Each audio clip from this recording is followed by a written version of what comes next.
রাজশাহী শহর থেকে খুব বেশি দূরত্ব নয়, অথচ এই চরে পৌঁছাতে গেলে বোঝা যায় এখানকার মানুষের জীবন কতটা কঠিন। চর মাজারদিয়ার মানুষের নিত্য প্রয়োজনীয় জিনিসপত্র আনতে হলে আগে নৌকায় করে পদ্মা নদী পার হতে হয়। খাবার দাবার, বাজার, মালপত্র সবকিছু এই নৌকা করে নিয়ে আসতে হয় চরে। নদী পার হলেই যে কষ্ট শেষ তা কিন্তু নয়। ঘাট থেকে আবার সেই মালপত্র মাথায় নিয়ে পাড়ি দিতে হয় দুর্গম বালুর পথ। কারোর সঙ্গে থাকে গবাদি পশু, কারোর মাথায় থাকে সংসারের বাজার। এভাবেই প্রতিদিন চলে তাদের জীবন। বর্ষাকালে নদী বাড়ে, পথ ডুবে যায়, আর শুকনো দিনে তৃপ্ত বালুর আর ধুলোর পথ পেরিয়ে চলাটাও কম কষ্টের নয়। শহরের মানুষের কাছে হয়তো এইসব খুব সাধারণ একটা দৃশ্য, কিন্তু এই মানুষগুলোর কাছে এটা প্রতিদিনের জীবন।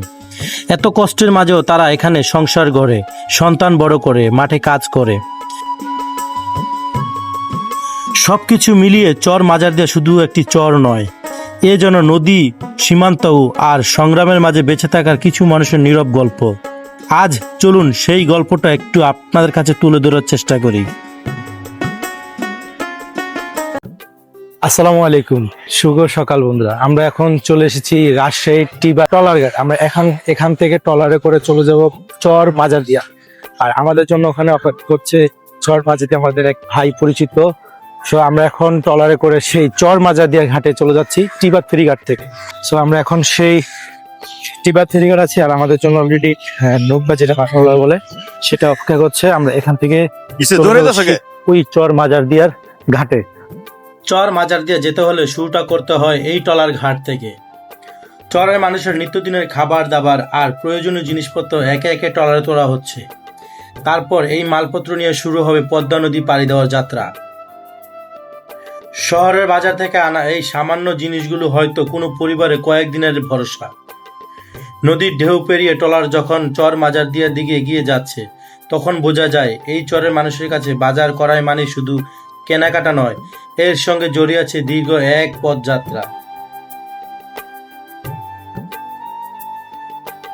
অলরেডি উঠে পড়েছি সেই টিবাত ঘাট থেকে চর মাজারদিয়া যাওয়ার জন্য ট্রলারে। এই যে দেখতে পাচ্ছেন অসংখ্য যাত্রী আমাদের সাথে অলরেডি ট্রলারে উঠে পড়েছে। আর এখান থেকে আমাদের সম্ভবত যেতে হাইস্ট হলে 10 মিনিট সময় লাগবে।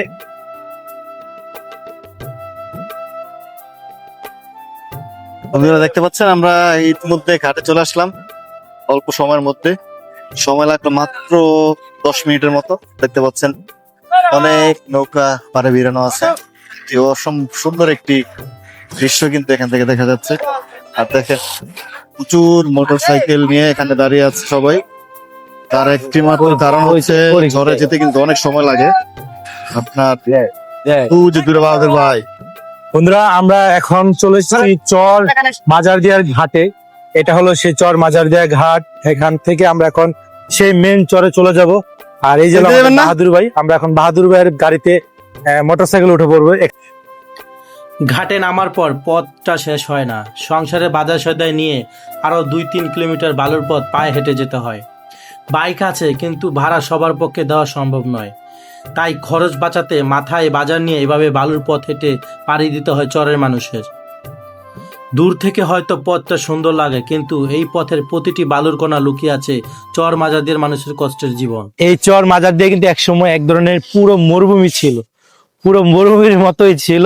আর এখন এখানে বন বিভাগ থেকে গাছ লাগার কারণে এখন কত সুন্দর লাগতেছে। পরিবেশটা একদম মাস্টারপিস। যারা গ্রাম অঞ্চল ঘুরতে পছন্দ করেন, চর মাজারদিয়া চলে আসবেন। যারা আসছেন, রাজশাহীতে আছেন বা ঘুরতে আসেন, অবশ্যই চর মাজারদিয়া, চর খানপুর এবং চর খিদিরপুর ঘুরে যাবেন। বন্ধুরা, চর মাজারদিয়া ঘুরতে আসছি, এসে পানির পিপাসা লাগছে।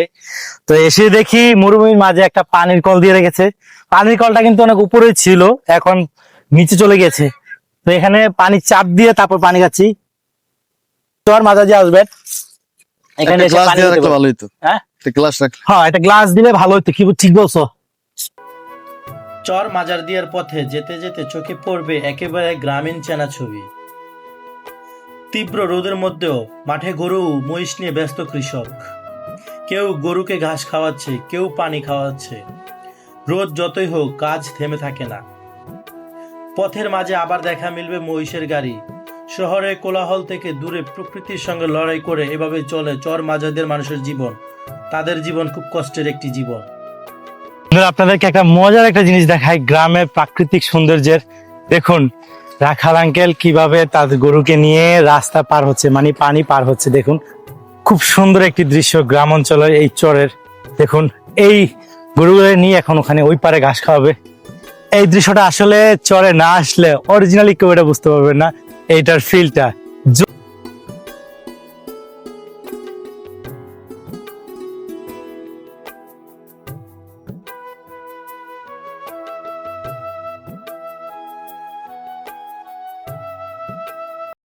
আমরা এখন চলে এসেছি বাহাদুর ভাইয়ের বাড়িতে। আর ওই যে ওটা হলো বাহাদুর ভাইয়ের বাড়ি। আমরা সকালে এসে আগে একটু ফ্রেশ হলাম। আর এত সুন্দর পরিবেশ, এত সুন্দর বাতাস, সুবহানাল্লাহ, এত সুন্দর বাতাস, মানে প্রাকৃতিক আবহাওয়া এত ভালো লাগতেছে এই গরমের মাঝে। আমরা এই দেখছেন আমার পিছনে কত সুন্দর বাগান, এই বাগানের পিছে বসে এতক্ষণ আমরা ফ্রেশ ট্রেশ হয়েই তারপর এখন রওনা দিচ্ছি। আমরা যাব ইন্ডিয়ার বর্ডার দেখার জন্য। বর্ডারের খুব কাছ থেকে আপনাদেরকে ভিডিও করে দেখাবো। আর আপনারা যারা আমার ভিডিওগুলো দেখছেন সবাই আমার চ্যানেলটি সাবস্ক্রাইব করবেন এবং পেজটাকে ফলো করে দিবেন। আমরা এখন আপনাদেরকে দেখানোর জন্য যাচ্ছি ইন্ডিয়া বর্ডারেতে। চর মাজারদিয়ার ভেতর দিয়ে যেতে যেতে মনে হয় শহরের জীবনটা যেন অনেক দূরে রেখে এসেছি। কাঁচা রাস্তা, মাটির ঘর আর ছোট ছোট উঠান, সহজ সরল মানুষের বসতি। কোথাও শিশু খেলছে, কোথাও কৃষক মাঠে কাজ করছে। এই সাধারণ জীবনে লুকিয়ে আছে কত কষ্ট আর কত গল্প।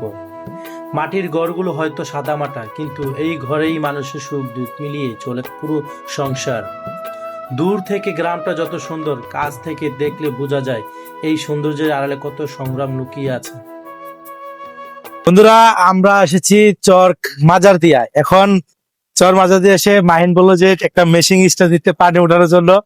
আমি হ্যান্ডেল হাতে নিলাম, দেখি উঠাতে পারে কিনা, স্টার্টটা দিতে পারে কিনা। দেখি তুমি উঠে যদি স্টার্ট দিতে পারো তোমার জন্য পুরস্কার আছে। ইনশাল্লাহ পারবো।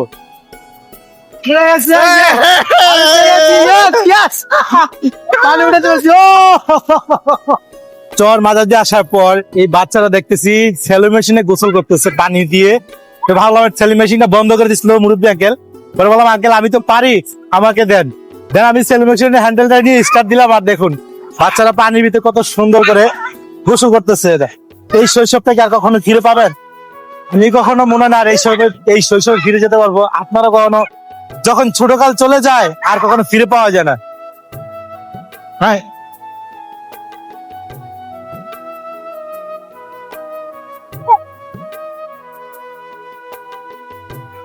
বন্ধুরা আমি এখন আছি চর মাজারদিয়ার মুন্সিপাড়া গ্রামে। এখান থেকে আমি এখন হেঁটে যাচ্ছি হলো আপনার ইন্ডিয়া বর্ডার, মানে কাঁটাধার পার হব না, কিন্তু কাঁটাধারের কাছেই ইন্ডিয়া বর্ডার আছে যেখানে সীমান্ত পিলার থাকে। আমি অলরেডি কিন্তু চলে আসছি ইন্ডিয়া বর্ডারে। অলরেডি ভারতের জমিতে আমি হাঁটতেছি। কেন বলছি দেখুন, এই যে পিলারটা দেখছেন, এটা হলো ভারতের পিলার, মানে ভারত বাংলাদেশ সীমান্তের একটা পিলার। এটা হলো 61 নম্বর পিলার। এই যে দেখুন ভারত ইন্ডিয়ার 61 নম্বর পিলার, এই পাশে বাংলাদেশ 61 বাংলাদেশ, দেখতে পাচ্ছেন? সো আমি এখন আছি ভারত বাংলাদেশের মাঝে বর্ডার পিলারে। আর এখন কিন্তু আমি বাংলাদেশের পার হয়ে ভারত চলে বিদেশে যে এখন যেই জায়গাটাতে আমি অবস্থান কাজ করছি না, এটা হলো ভারতের জমিতে আমি আছি এখন। আর এই যে আমার পাশে হলো বাংলাদেশ। তুমি কি মাদ্রাসা পড়ো না এখন? না পড়ে। হ্যাঁ না তুমি কি করো এখন? এখনো জি বেড়ে পড়াই। তুমি সাদ্দামের সাথে পরিচয় হও? তোমার চিনি নি? আমার চিনি। আরে কি সাদ্দাম চিনি ছিল না? কত তোমার কিভাবে চিনি? কবে দেখছো? ওই মিয়া ফার্স্ট যে সাদ্দাম আমরা নিয়ে ঘুরে এলাম না, আবার কাই না ওদের বাড়িতে ছিল রে। এদিকে তো মনে হয় হ্যাঁ, কি আছে, আমার বাড়ি বাজার ছিল না, মাছের ভিতরে বৈশাখ না। কুড়ে আপনি যাব, আপনাকে কুড়ে আপনি জানো লাগানো আছে না মাইক? কোনো সমস্যা নাই। পুলিশ কোথায়? গেট খুলতে আসে তো আমরা আগে আগে আগে চলে আসবো, কোনো সমস্যা নাই। যদি গুলি টুলি করে? গুলি করলে করবে না। দেন গেটে দেখেন একটা পয়েন্ট, একটা পুলিশ নাই। যদি আপনারা মনে করেন কই পুরোতে যাব, পুষবো, ভিডিও করবো, আবার কারেন্ট আবার চলে আসবো, থাকা যাবে না। না ওখানে থাকতে হবে আচ্ছা, হ্যাঁ ঘুরে চলে চলে আসবো। হ্যাঁ তাই তো। হ্যাঁ তুই তাড়ে আসবে কত দূর, আমরা তো পালিয়ে আসবো। যেমনি নামবে আমরা একটু পৌঁছে যাবো। সাতাম, তুমি কাটাতার ওইখানে গেছিলে কখনো? হ্যাঁ গেলছি। পরে হ্যাঁ বিএসএফ গেলছি। ধরছিল? হ্যাঁ? বিএসএফ ধরছে কখনো? না বিষয় বিলাসে চল যা বাবু, আপনার ওদের দেশের মুড়ি টুড়ি ঝাল মুড়ি সব খাইতে দিয়েছিল, হ্যাঁ, পরে ছাল ধরে দিয়ে। চালমুড়ি খাইছো? হ্যাঁ ভাত টাত খেতে দেয় না? না ভাতটা দেয় না, এমনি ধরে নিয়ে যায় না? চা খাইছি, মেলা চা খাইছি। হ্যাঁ। না যায় বেশি ব্যস্ত না আমি ওদিকে।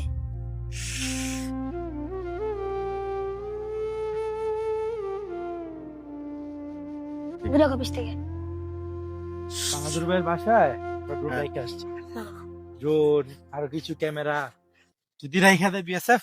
কেডা বেশি রাখে দেবে, বেশি কি করে রাখবে, ও রাখবে কি করে? ওরে কে রাখবে, এই জন্য রাইখে দিয়ে আসছে। দে মেলা কিছু লিখে দেন নাকি তাহলে? এর আমরা আগে কোন দিক দিয়ে যাবো সাদ্দাম? আসেন আপনার আমার সাথে এর আসেন। আগে যে আসছিলাম না তখন তোরে দিচ্ছিলাম মনে আছে? হুম। তুমি বলছিলা বিয়ে করেন না, ভিডিও করেন না, ড্রোন উড়ান না, তো আমরা এই কারণে আমরা রাইখে আসছি। দেন যাচ্ছে ওটা অদ্ভুত সুন্দর। এটা হ্যাঁ। ওই দিক দিয়ে এখন ঢুকে পড়বে। হুম। ওটা কি ওই এখান থেকে না ওই পর্যন্ত যাওয়া যায়? কোন পর্যন্ত যাবে? ওই যে ওই যে নিম গাছটা আছে না, ওর দিকে আসবে। চলুন আগে ওদিকখান বেরিয়ে আসি। চলো। এই থেকে আবার কাটাতার কাছে যাচ্ছে বামু। একদম তার কাছে থুয়া হবে এখন একটা পুলিশ নাই থুয়ে, কারণ ভিডিও করে আবার চলে আসতে হবে, থাকা যাবে না, হ্যাঁ, বুঝলেন কি? থাকা যাবে না। আপনারা তো পারবেন দৌড়তে তো পারবেন, হ্যাঁ, দৌড় দিতে পারো। কোনো সমস্যা না। ভারত ইন্ডিয়া, হ্যাঁ? ইন্ডিয়া। সব ইন্ডিয়া, এই সবগুলো জমি ইন্ডিয়া। হ্যাঁ ওই যে পিলারটা নাই, ও পিলার থেকে এদিক বাংলাদেশ আর এদিক। আর ওই যে পিলার সাহেব, আমি পিলার দিকে যাও। আর আমরা কোন জায়গা দিয়ে হাঁটতেছি? আমরা এখন হারছি বর্ডার রাস্তা দিয়ে। এটা কি ভারতের ভিতরে বসা আছে? এই যে বাংলাদেশ, দুটাই ভারত বাংলাদেশ। এই পাশ ভারত, এই পাশ বাংলাদেশ। হ্যাঁ আমরা এখন আছি ভারত বাংলাদেশ বর্ডারের মাঝে। দেখেন এই যে আমার ডান সাইডটা, এটা হলো ভারত, আর আমি একটা পা দিয়ে যদি এদিকে চলে আসি, এটা হলো বাংলাদেশ। আর এখানে দেখেন পিলারটা কিন্তু দেওয়া আছে, এই যে ইন্ডিয়ার পিলার, আর এই পাশে বাংলাদেশ। কি একটা দেখেন অদ্ভুত জিনিস, পা এক পাশে দিলাম ভারত, আরেক পাশ দিয়ে চলে আসলাম বাংলাদেশ। এটা হলো ভারত বাংলাদেশ মুর্শিদা বর্ডারের কাছে আছে, এদিক দিল বাংলাদেশ থেকে আছে চর মাজার দিয়া। So আপনারা অনেকে ভাবে আমরা একদম কাছ থেকেই ভারত ঢুকে পড়ি, কিন্তু না। এই যে দেখেন ভারতের কাঁটাতার কিন্তু অনেকটাই দূরে, আমাদের থেকে প্রায় 150 গজ দূরের থেকে হলো ভারতের কাঁটাতার।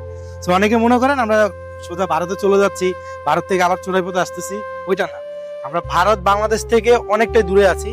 আর এই বাগুনটা এখন পাকে গেছে, আর আগে ছিল লিল, মানে খাওয়ার রকম বাগুন। এটা কি কি বেগুন? এটা হচ্ছে যে কি কাটা বাগুন, এটা খায়? চাইনা বাগুন। হ্যাঁ এটা খাই।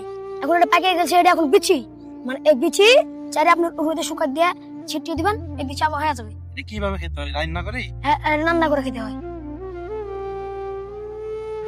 কে আমাদেরকে কিছু বলে? বন্ধুরা, আমার ভিডিও আপনারা অনেকেই ভারতের মুর্শিদাবাদ এবং বিভিন্ন জায়গা থেকে দেখেন।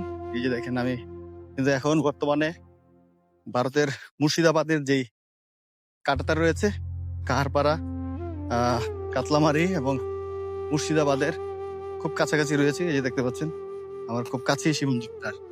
নামটা কি জানি? সজীব ভাইয়া। সজীব ভাই। এবং আমরা বর্ডার থেকে ঘুরে এসে বসলাম কলা গাছের কাছে, ছাওয়া জায়গায়, কত কলা গাছ এবং ধান, বসলাম আমরা। খুব সুন্দর পরিবেশ না সাদ্দাম? জি আলহামদুলিল্লাহ, অনেক সুন্দর বাতাস, সব বাতাস খুব। এখন বন্ধ হয়ে গেছে, এখন আপনার মানুষ যাচ্ছে, হইতে পারছে না বিএসএফ, এই যাচ্ছে টুকটাক আসছে মানুষ, ব্যবসা পাতি মানুষের হচ্ছে না। আগে মানুষ ভালোই করতো, ব্যবসা তো হচ্ছে না।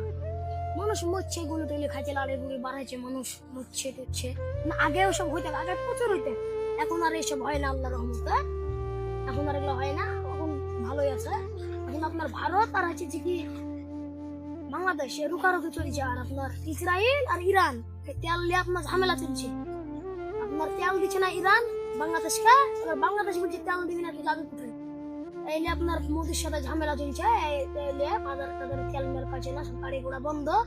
এখন ইরানের আপনার একটাই যে ক্ষমতা, মানে তেল দেয়, মানে ওর ক্ষমতাটা বেশি আরো। এখন ওই যদি তেল দিয়ে না ক্ষমতা করতে পারতো, তাহলে এখন গাড়ি ঘোড়া তো চলছে না, তাহলে মানুষের তো অসুবিধা হয়েছে প্রচুর। বন্ধুরা, আমরা সীমান্ত অঞ্চল থেকে চলে যাচ্ছি, পিছনেই ভারত দেখতে পাচ্ছেন। তো এখন আমাদের চর মাজার দিয়া মোটামুটি ঘোরা শেষ। আপনাদেরকে শুরু থেকে শেষ পর্যন্ত অনেক কিছুই দেখানোর চেষ্টা করেছি। যতটুকু পারছি আর কি আমরা চেষ্টা করছি আর আপনাদের। আমার সাথে কিন্তু সালমান সজীব ছিল প্রতিটা সময়। এবার ভ্রমণ সঙ্গী হিসেবে ছিল সালমান সজীব। ইনশাল্লাহ প্রতি ট্যুরে আমরা একসাথে থাকার চেষ্টা করব যদি আল্লাহ আমাদেরকে বাঁচিয়ে রাখে আর কি, ইনশাআল্লাহ। ইনশাআল্লাহ। তবে এইখানে আসার পর গ্রাম যে কতটা সুন্দর হতে পারে, প্রকৃতি কতটা সুন্দর হতে পারে, এখানে আসার পরই আপনারা বুঝতে পারবেন। আমি কিন্তু একবার না, এখানে আমার অনেকবার আসা হয়েছে। যারা আমার ভিডিও নিয়মিত দেখেন তারা হয়তো জানেন। আর বাহাদুর ভাইকে নিয়ে কিন্তু আসতাম। বাহাদুর ভাই, ভাই আপনার নাম্বার আমি দিয়ে দিব যদি কেউ আসতে চায়। অবশ্যই সমান নাম্বার দিয়ে দিবে। আপনার নাম্বারটা একটু বলেন তো। 01880 51 10। তো নাম্বারটা আপনারা আমি আবার ডিসক্রিপশন বক্সে দিয়ে দিব। আর বাহাদুর ভাই তো বললো, আপনারা যদি আসতে চান বাহাদুর ভাইয়ের বাইকে করে পুরো চর মাচার দেওয়ার বিভিন্ন জায়গায় আপনারা ঘুরে বেড়াতে পারবেন। জি, জি। তো আপনারা যারা আসতে চান এই নাম্বারে কল দিয়ে আরেকবার বলছি যোগাযোগ করেন। নাম্বারটা হ্যাঁ। 01880 51 10। কেউ যদি আসতে চান তাহলে চলে আসুন আমাদের রাজশাহী চরমাজার দেয়ার। এই হচ্ছে আমাদের এলাকা, অনেক সুন্দর জায়গা। ঠিক আছে, আপনারা যারা আসতে চান অবশ্যই যোগাযোগ করে আসবেন। তারপরে আপনাদের সুন্দরভাবে বাইকে করে পুরো চর মাজার দিয়ে জায়গা ঘুরে আপনারা দেখাবো। ঘুরতে পারবেন। এই পর্যন্ত ছিল আজকের চর মাজাদিয়ার পথ চলা। আজ আমরা শুধু এই চরের সৌন্দর্য দেখেছি, এখানকার মানুষের প্রতিদিনের কষ্ট সংগ্রাম, আজ সহজ সরল জীবনটাকেও দেখেছি। শহরের জীবন থেকে অনেক দূর থেকেও এই মানুষগুলো নিজেদের মতো করে বেঁচে আছে, হাসছে, সংসার চালাচ্ছে। সত্যি বলতে এই জায়গা থেকে ফিরে আসার পরও এখানকার মানুষের সেই জীবন যুদ্ধের কথাগুলো মনে করে থাকে। আপনারা যদি এমন অচেনা গ্রাম বাস্তব জীবন দেখতে চান তাহলে সঙ্গে থাকবেন। আবার দেখা হবে নতুন কোনো গল্প নিয়ে।